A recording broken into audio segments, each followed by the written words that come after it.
thanks again for letting us come. I'm sorry I don't have teachers, but we spent about 24 hours this weekend moving. So I did really good to get teachers to work the last 2 days, so I still had to go home today. We literally moved Friday night till about 11, and we moved all day Saturday and part of Sunday. So they were a very dedicated staff. Every child is in their new spot in the building at this point. So, Wow. but if you go through the slides, the one thing that we focus on a lot at Todd is the data, and I just put a sample in there of what we're looking at this year. We work with the reading specialists to try to focus in on what our students need to work on specifically in reading.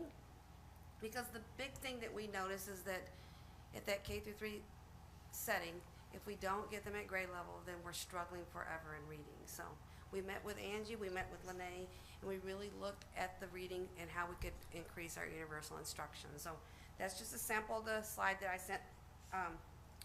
We do this for every grade level, every teacher, so that we can meet monthly and talk about the data and what we can do to increase the literacy scores in our building. So we're seeing good successes. We spent a lot of time with the coaching. One of the things that the district really focused on this past year was coaching with the reading specialists, because we know that we don't have enough manpower to provide interventions for every child. So we felt it was very important that we increase the instruction in the classroom through the universal instruction. So our reading specialists are spending at least 50% of their time coaching the teachers. So that's been a major focus for us, is how do we coach the teachers to beef up their universal instruction. And so we've worked a lot with reading. If you go on to the next slide, one of the things that Todd was really excited about, this is our 3rd year really of implementing PBIS at Todd. And so we started out with Tier 1, and Jennifer talked about the Tier 1 instruction. And we felt that we were really strong in our universal instruction, so we went for Tier 2 training last year. And so we were recognized at the state this past summer as a school of distinction for PBIS. We track our data monthly, and we have a PBIS meeting. We have a Tier 2 meeting, Tier 2 team meeting, and a Tier 2 and a Tier 1 team meeting. What we've noticed is that definitely we're working with the little people, but rarely do we have a discipline referral. Most of our things are solved at that problem solved.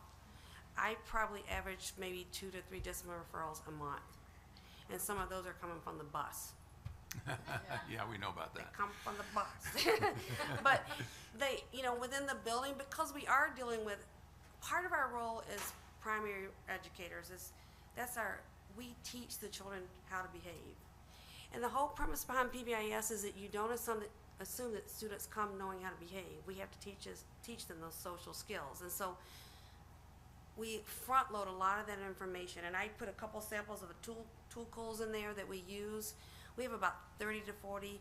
We develop more cool tools along the way if we need to. If we see that there's a problem in a certain environment in our building, we'll develop a new cool tool to address that. I also put a sample of our Todd matrix in there that was developed with our teachers and our PBIS team, so that is available as well. I put a sample of the problem solve and the cool tool. So I think over the years, PBIS has taken a stronghold within all of our buildings, and so we do have that universal language. We use it consistently with our teachers. Are you playing with it, man? You found it? The other thing that we meet monthly on is RTI. And so we take a day, usually the last Friday of the month. We have RTI in the morning, PBIS in the afternoon. I have my leadership team that works on that. We really focus on what are we going to do with those students that are falling out at that universal level. So then we look at that whole RTI. What are we doing in literacy? What are we doing in math? What are the strategies could we use to help students that aren't meeting the benchmarks at that point? So we were fortunate to also be recognized at the state this year for our RTI implementation at Todd. So it's been exciting for us to keep working through that process.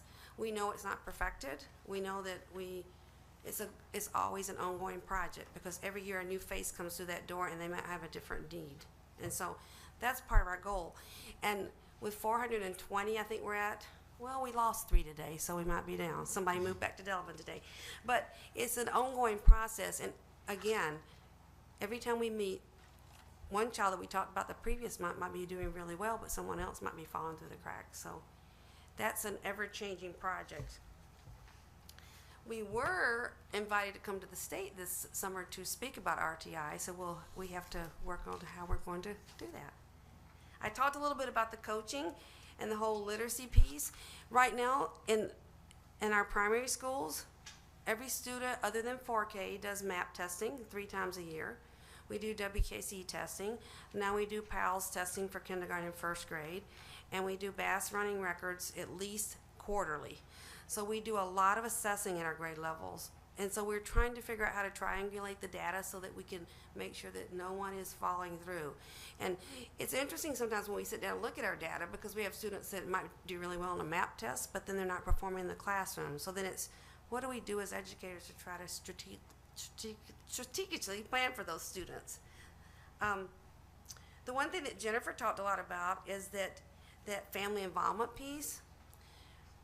Todd is an interesting neighborhood, and we have a pretty strong family involvement piece. Every time we have a family night, we average about 200 people that come through. And we have one family night of the month. It's usually the third, and we consistently do it the fourth Thursday of the month, except like this week, so that parents can put it on their calendar and they just know to come.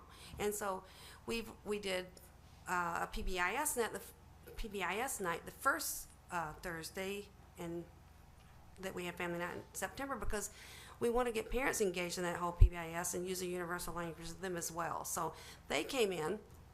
We did a family night for math.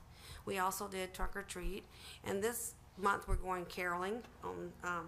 So anyone that lives in the Todd Neighborhood Business Center, so we'll be coming to your house, caroling. But one of our biggest events, and we just started that last year, is Grandparents' Day. We did that the Tuesday before Thanksgiving. We counted, we had 312 grandparents come through our building that day. Wow. And so it's really amazing to see. I mean, so we had people, the parking's not that great there. So we had people coming in walkers, we had people coming in wheelchairs, and it was like, we just sat back and kind of watched how many people came through the door and how excited they were to just come spend an hour or so with their, grandchild. So that's a fun intergenerational thing to do. So another big thing we did at Todd this year was we added the DLI program, which that has been an adventure. We added it in kindergarten and first grade. That program filled up immediately. We probably could have had more students involved in that program. We're in the process right now of trying to refine the program and, determine how to move forward with, the literacy piece, the math piece, with materials. So that's an ongoing project too. But we have 34 kindergartners enrolled in the DLI program. We have 35 first graders. And it's pretty amazing. I've been going and watching how fast they're picking, especially English-speaking students picking up the Spanish language. Because I don't speak any Spanish and I'm learning some words. So it is really amazing when you see little children and how fast they can acquire a language. And our Spanish-speaking students, they are really picking up the English language much more quickly. Now, the interesting thing is, because our first grade students didn't have kindergarten experience last year, so we're having to try to evolve that program to, they need to get the literacy skills for English in first grade, but they're also having to go back and learn the basic Spanish. They're still learning letters and sounds, so that's sort of been an interesting mix. And until Monday morning, those two teachers, the English-speaking teacher and the Spanish-speaking teacher, were in the classroom together. Now they're in their own room, so it's looking a little different this week. So we had many classrooms that had almost 36 students in them for 3.5 months. And our teachers are really troopers with that. So with that new program going in, that was a interesting process. So we also did, as you well know, we have one-to-one, and I forgot to put that in the slides, and I said, I forgot to put a picture in there. We have one-to-one iPad already in second grade, and anyone that's come through the building and watched some of the things the students are doing with their iPads, again, it's pretty amazing.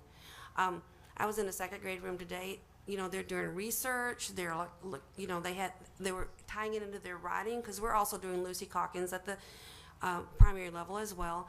They're using the strategies they're teaching them in the Lucy Calkins Writers Workshop, and then they're taking it to their iPads, and they're doing some of their first drafts on their iPads.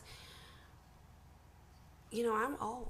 I didn't grow up with all the technology, and I go look for young technology friends to help me. These second graders could teach me lots of things about the iPad. So that's been pretty amazing to see how well they have adapted to the whole. We're phasing in. Our PTO last year worked to we already had about 50 iPads in our building, and so we have those in other classrooms. They can check them out, but then we'll keep rolling them into the classroom. The second grade teachers have been so excited to really work with them and see what they can do with them. So, and I should have put a picture in there of them. So I have some pictures in here of some of the different activities. The other thing that we talked about as a leadership team is at the young age, we feel like they need to be involved in something in school. And so we really looked at that extracurricular piece. And it's hard when they're that young because, there's not a lot of sports and things. But we do have student council, and we have Just Say No, and we have some sports at their level that we do after school. And then we obviously have the Excel after school program, and we were lucky to receive that grant. We're in the 12th year of that cycle. And then we have a strong partnership with Bullitt College because we're so close. Kids can walk to Todd. We have probably 20 to 30 students every semester that come over that are part of the Duffy intern program that do a reading program with our students. They come 2 times a week. We also have students that come that are doing a critical art, visual art program right now that's working with students. We have several student teachers or interns that come in and out. So it's just nice because we have that fluid partnership going with them. And it's funny because a lot of our students that come over, they might come over and work with the Duffy intern program, and then they'll come back later. They just come back by to see the students because, again, they're really close and they can walk over. So, but we focus, our Excel program is definitely focused on kids that are struggling in reading and math. It's a really academic focus. So we target those students and we encourage parents to get them. We do not provide transportation at this point because when you're in your 12th year, you don't get as much grant money, and I don't want to pay the transportation, but we'll take them home if we have to. We have some that just live close enough and we'll walk them home if they can't get home. So that doesn't seem to have been a deterrent at this point. So it was a concern because that used to be part of the whole grant. So I put some pictures, and as you know, the biggest thing has been the construction. It's gorgeous. If you haven't been over there, you need to come over. I was just walking down the hallway. It's just nice because it's like we've been sitting on top of each other, literally. 36 students in a classroom built for about 20.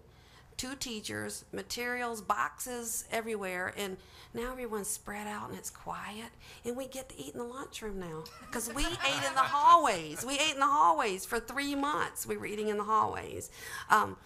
So it's just the whole atmosphere. Of course, I think people are tired this week, but it's just been so calm. It's just walk through, and so come by and see the building. I think our grand opening and ribbon cutting is going to be the 29th. I think we were going to do the 23rd, but it's a conflict with somebody at the hospital, so we have to rearrange. So we're going to do our grand opening in conjunction with the family night, and we're going to do the whole cultural night piece, so we're hoping that can bring a lot of people in. So that's our construction picture, and that was Mary Ellen's humor. She put good night construction site, so because that's kind of where we are. So